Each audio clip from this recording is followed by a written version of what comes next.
If you look at the history of humankind, and the greatest human to set foot on this earth was the Prophet, peace be upon him. The most person who was taken advantage of in history was who? The Prophet, peace be upon him. When you see how he dealt with people, with some relatives, some of his wives, we see that he was taken advantage of on a constant basis, on a consistent basis, on a daily basis. Yet, that never stopped the Prophet from doing that which is good. He never gave up. There was a Jewish man who lived next to the Prophet's house in Medina, not too far. Every day, he would take his trash and he would throw it in front of the Prophet's door. He had enmity with the Prophet. Every single time, the Prophet would come out, he would smile to him, he would not attack him, he would not instruct his companions to do something about it. He just kept it as it is, upholding his manners. Now yes, that man took advantage of this attitude of the Prophet. I mean, if the first day you teach him a lesson, he's not going to do it. This continued for many, many, many days, for a long time. This man harasses the Prophet this way, the Prophet doesn't do anything. In the end, what happened? He got sick, the Prophet went to visit him. He thought that the Prophet has now come to seek revenge. All these months or years, I'm doing that. Now I'm weak and sick. Now he's coming somehow to seek revenge. He told him, why are you here? He says, I'm here to visit you. He's like, what do you mean visit me? He says, aren't you sick? He's like, yeah. He's like, I'm here to visit you. My religion teaches me to visit sick people. Transformed him 180 degrees, then and there.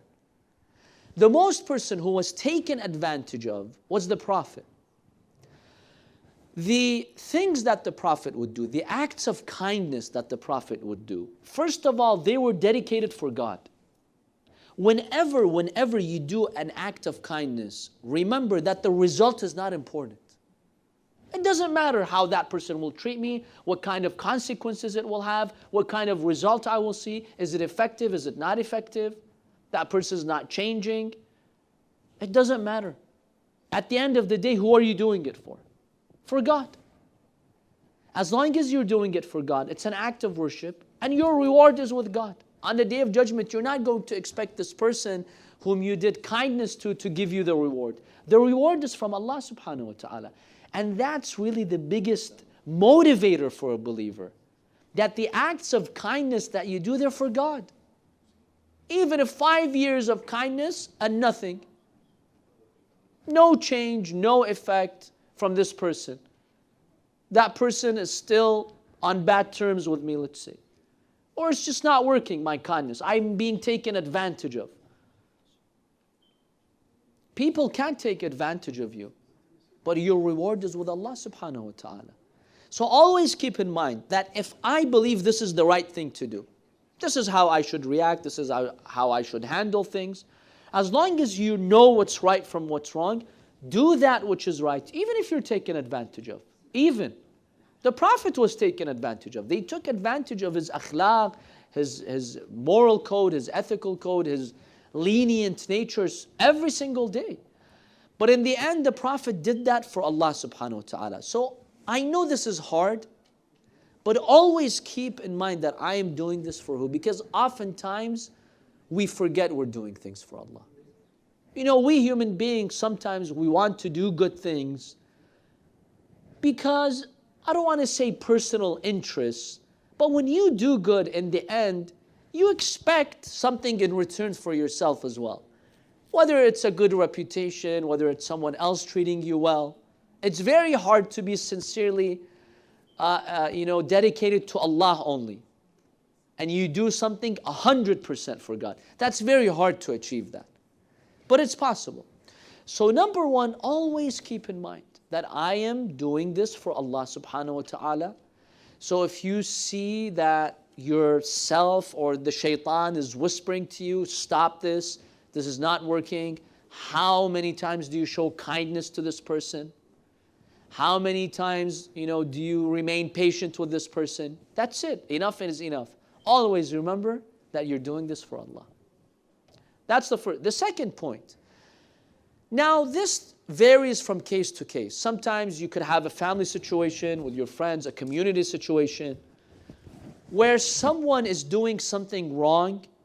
They're either oppressing someone, they're violating the rights of others, and you're trying to be gentle with them in hopes of changing them. Now, if your leniency is encouraging them to continue their violations against others, or spreading their controversy or their fitna, then here you have to be firm. قُوَّةً فِي لِينٍ. One of the attributes of the believers, as Imam Ali alayhi salam describes, is that they're tough but lenient.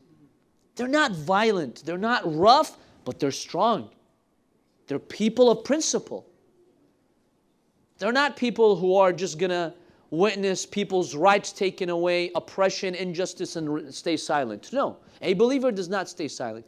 So if your leniency is encouraging this person to transgress more, no, be firm with that person. So it really varies from case to case. I would say, for you to distinguish between the first scenario and the second, if it's something that's personal between you and that person, have patience in the way of Allah subhanahu wa ta'ala. Be patient. And remember, by the way, brothers and sisters, if you're ever in this situation where you're struggling with someone and you have to be patient and lenient, consider this as a rahmah from Allah. Why? Allah is giving you an opportunity to worship Him the best way possible. When you pray, our salah is very important. Inshallah, next week we have a whole series about salah. Salah is not to be underestimated. It's an act of worship. It's very important. But you know how we pray. Our salah. Only God knows how we pray. Right? But when you remain patient, when someone angers you, upsets you, takes advantage of you, when you remain patient and you continue to be lenient and gentle and kind, realize in the eyes of Allah, that's the greatest acts of worship. That is ibadah. We have hadiths about this. The one who is angered, he suppresses his anger, he will find halawat al-iman, the sweetness of iman. We all ask, how do I find the sweetness of faith, the sweetness of worshiping God? How? One way is this: when somebody angers you, frustrates you, irritates you, agitates you, you keep your cool. You keep your cool. You remain flexible and lenient and gentle. The hadith says you will find the taste of iman. It's very hard. I know it's very hard. No one's saying it's easy. But remember, you're doing it for Allah subhanahu wa ta'ala. Even if that person was not as kind as you are, and they are on bad terms with you, at the end of the day, sleep that night, oh God, I worshipped you. And the reward is from you. The result is not important. And by the way, based on experience, after a while, if you continue, you will change that person. People are not made of steel. It takes a while. Some people you can change them in a week, some people a year, some people it could take 10 years. But believe me, if you changed someone through your akhlaq and attitude, and you changed that person, that is better for you, as the Prophet says in one hadith, than the entire world and that which it contains. So even if after 10 years of patience, you're like, okay, all I achieved after 10 years of being patient, okay, one person changed. Don't underestimate that. The Prophet tells Imam Ali, if Allah guides one person, changes one person. And when we talk about guide, it's not only someone, we usually think, okay, a non-Muslim becoming Muslim. No, you could guide. There are more Muslims who need guidance than non-Muslims. I can tell you that. So if you guide one person through your attitude, through your wonderful behavior, the Prophet says it's better than what the sun shines upon, than the entire universe and that which it contains.